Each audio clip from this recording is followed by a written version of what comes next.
100 Ways to Be a Better Leader. Urban Saints leaders, know your history. Many years ago, before Leaders TV was in colour, when the web was something a spider lived in, and when React was just something you did when someone put too much starch in your shirt, Urban Saints was called Crusaders. In those days, Mr. Matthew Summerfield was actually called Albert. And quite frankly, we think this suits him much better. And it all began here, Crouch Hill, North London. An English missionary, Albert Kestin, was visiting his friends, the Safaris, and while with them, they shared with him their concern about a group of boys who preferred to play out in the park on weekends rather than go to Sunday school. When Albert came across these lads for himself, he asked them why they were skipping church, to which they simply replied, "We don't like it, sir." So Albert offered to run a very special weekly group just for them, where they could learn about Jesus in a fun, credible and relevant way. And he called this weekly group Crusaders. 4 boys met with Albert on that first Sunday in 1900, and little did any of them realise that the vision for working together with young people outside of church would catch on, would grow so much that by March 1906 there would be 11 Crusader groups with over 600 young people coming together to form the missionary movement, the Crusaders Union.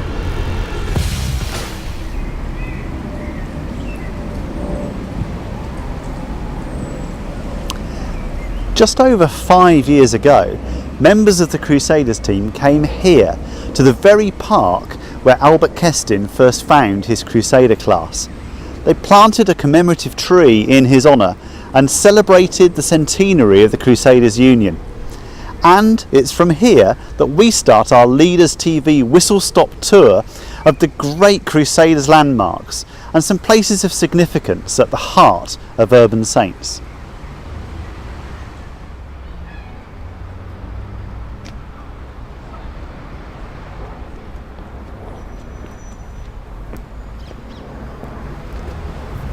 Crusaders classes spread out across London and beyond, with the first class outside of the capital being in Brighton. In 1906, the Crusaders Union was formed with a base in a small room at number 71 Crouch Hill. In 1907, the purpose of the Crusaders Union was defined as the advancement of Christ's kingdom amongst public and private schoolboys, with the promotion of all that trends towards a true Christian manliness. And the distinctive Crusader badge was devised too, based on the armour of God passage from Ephesians 6. Eventually Crusaders outgrew the space available at number 71 Crouch Hill and needed somewhere better to operate from. The very first headquarters for Crusaders was located in a small room not far from this very spot, here in the shadow of St Paul's Cathedral, and remained here until the mid-1970s. Despite massive disruption to the work of Crusaders during World War II, number 1 Ludgate Hill remained untouched by the Blitz and didn't even suffer a broken window.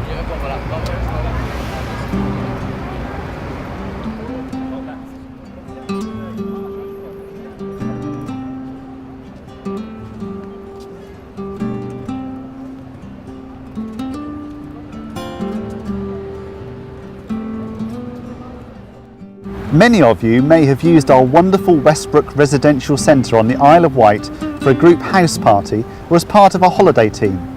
However, you may not know that it was bought in 1948 as a memorial to all those Crusader lads who lost their lives in the war.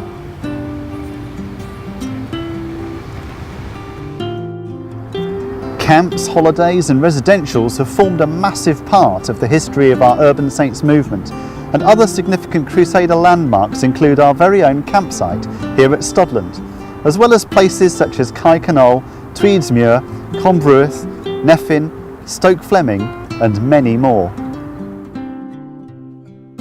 Crusaders celebrated our Golden Jubilee in 1956 with 2 huge rallies here at the Royal Albert Hall. At around that time, the Girls' Crusader Union was becoming more integrated with the boys until the two effectively merged in 1976. Crusaders have become really influential within the UK, and many Christians are able to trace their spiritual roots back to the time they spent in the Crusaders family.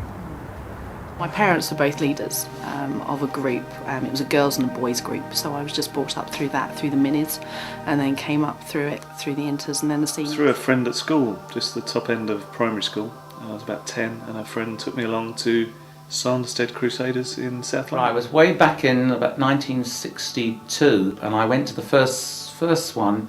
Was actually held in Grange Park Primary. The then vicar in this parish decided that it would be nice to have a Crusaders. I was fortunate to have a Christian schoolmaster at my prep school, and he ran a Crusader class. A friend of mine at school, when I was 11 years old in Birkenhead School, invited me to this Crusader thing on a Sunday afternoon, and he convinced me it was worthwhile going. One of the girls said, well, why don't you come to Crusaders with me on Sunday afternoon? Well, when I was a boy of 9, someone living in the same road said, would I go with him to Crusaders on a Sunday afternoon? So I went. It was just fun because my friends were there. I think my first experience was singing those lovely choruses. It really gave me a good grounding in my faith, which later on I sort of built upon. But of course, Crusaders in those days was quite different. Well, compared to today, it was very formal. We'd all be in jackets, school blazers and ties on a Sunday afternoon. It was always at 3 o'clock. We were doing lots of things which Sunday schools didn't do. We'd always start the new year in September.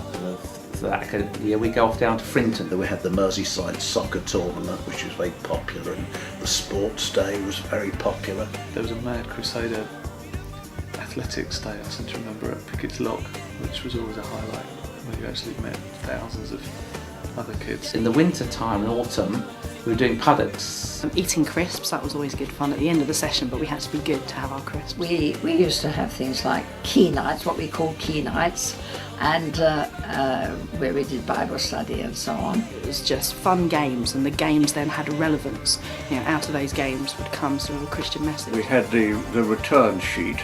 You had to send up your card with your attendances and the return sheet, and there was great competition. And the highlight was going to a Crusader camp. Well, my very fond memories are really of Crusader camps. The thing which I think most helped me was going to camp. For me, the residentials have always been important. There's such variety that I could go and do. I was impressed with the leaders. They're very friendly welcome, and they made a fuss of you. And the leaders were very interesting, and they gave interesting talks which captured my imagination. A guy called Mr. Allen, who I can still picture very much, the guy that led it. I remember my Crusader leaders just caring for me, for who I was, respecting my ideas and just really encouraging me in my Christian faith. That's what these people are giving hours of time to do. They were absolutely, really committed to the work, and it was their priority. You were the most important person to them. For me, it's the people that I've met through Crusaders that have kept me on the straight and narrow. Well, Crusaders for me is a very meaningful and pertinent way of publicising the gospel and bringing boys and girls to personal faith in Him, the Lord Jesus. I believe there's still a great need for Crusaders to do this. The main thing for Crusaders is that it reaches out to those young people who've got no connection with the church. Just very convinced that Crusaders is their thing, and that's the thing which I believe that God has called me and Bill into. Oh, I think it's extremely helpful just to know that one is part of a bigger organisation. But it's trying to reach young people where they are. It's changed. What's good about it? It hasn't stayed in a rut. It's moved with the time. I'm still a big fan of Crusaders, and yeah, it's a joy, I suppose, to see my daughter just having joined the group as well. We owe as much to Crusaders spiritually as we really do to the church. I just want to give something back, because without Crusaders I don't think I'd be where I am now. Crusaders is the best ever.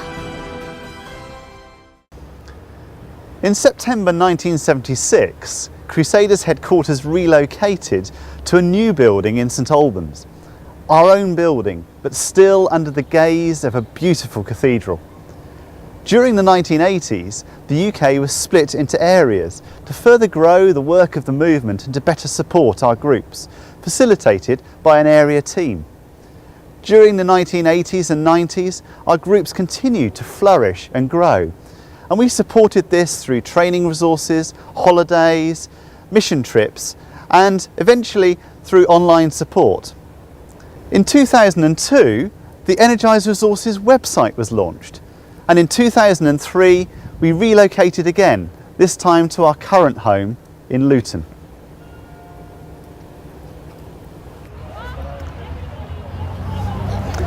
In 2006, Crusaders celebrated our 100 years of history with, among other things, a huge concert back here again at the Royal Albert Hall.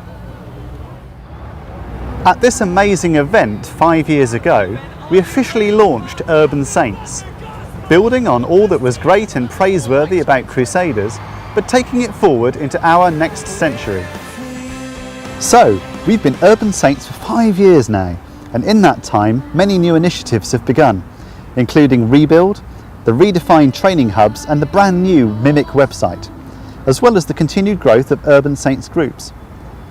In 2010 we broke the 800 group barrier and Energise was refreshed, winning a prestigious award in the process. Throughout our history, the vision has remained the same, and the old Crusader motto, looking unto Jesus, taken from Hebrews 12 verse 2, is just as true today as it ever was. When you look back, it really has been an amazing journey. All that God has done through the last 100 or so years.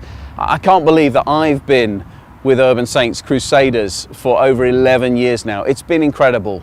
But what about the future? Where is God taking us? And I have to tell you, we have never been more envisioned, more inspired about the sense of where God is leading us into some key areas of focus. Number one for us is about growing deeper. It's the challenge of discipleship. Matthew 28, verse 18 to 20. We don't want to make converts. We want to see young people become radical followers of Jesus. In 3 years' time, we hope to be serving over 1,100 churches with exciting and creative and innovative resources and training and a whole range of things like Energise and Mimic, continually improving these things to help them in their task of bringing a generation into a living relationship with Jesus, as well as, of course, continuing to grow a range of life-changing experiences in our holidays and community projects and training programs where faith can flourish and young people will have a time they will never ever forget. That's about growing deeper. It's our big focus. But we also want to grow together. And our dream here in the next 3 years is, can we work with 300 communities across the UK where at least 3 churches in each of those communities are working collaboratively together with a kingdom mindset to reach the children and young people in those communities. If that's you, if you're doing that, we'd love to partner with you. Or if you want to see that happen, we'd love to partner with you to serve that vision, to be a catalyst and get behind all that you're doing. That's growing together. Psalm 133 tells us, where there is unity, the Lord commands a blessing. And then Acts 1:8, Jesus reminds us of the importance of going to the ends of the earth. And so we want to grow wider. That's about creating as many opportunities as possible for young people to have a life-changing overseas mission experience. We hope to send over 1,200 young people overseas for our various overseas missions that we run in the next 3 or 4 years, as well as seeing Energise explode overseas and providing training for men and women who are doing youth and children's ministries in some of the most difficult, persecuted parts of the world. We believe, even though it's a small part of our mission, we've got to help those people, and I hope that you would agree too. That's about growing wider. And finally, we want to grow louder. The sound that comes out of Urban Saints, hopefully, is a sound that inspires the church to invest in this generation, to encourage them to release their potential, to train and equip children and young people to make a difference in their world now, today. And there's some new things that we're going to be launching and announcing in the next few months about how we could see a movement of young people and children who will be world changers where they are and to the ends of the earth, and how we can work together to see that realized. That could be amazing. We're dreaming that on our watch, on your watch, in the next 10 or 20 years, millions, not hundreds of thousands, millions of children and young people in the UK and Ireland will be impacted by the gospel. It's possible, it could happen. It's time to dream big because we serve a big God. Well, that's about all for this special edition of Leaders TV. We hope it's given you a flavour of the story of Crusaders and urban saints. And if it's stirred some happy memories for you, perhaps you can help us out. We're compiling a Crusaders Book of Memories and would love to have as many contributions as possible from all over the movement. If you have a story or a good recollection, please contact Ali Tompkins, one of our wonderful trustees, and we'll try and include it in the publication.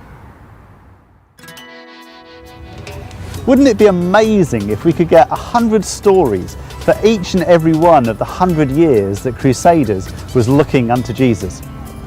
Well, thanks for watching. We'll see you next time on Leaders TV.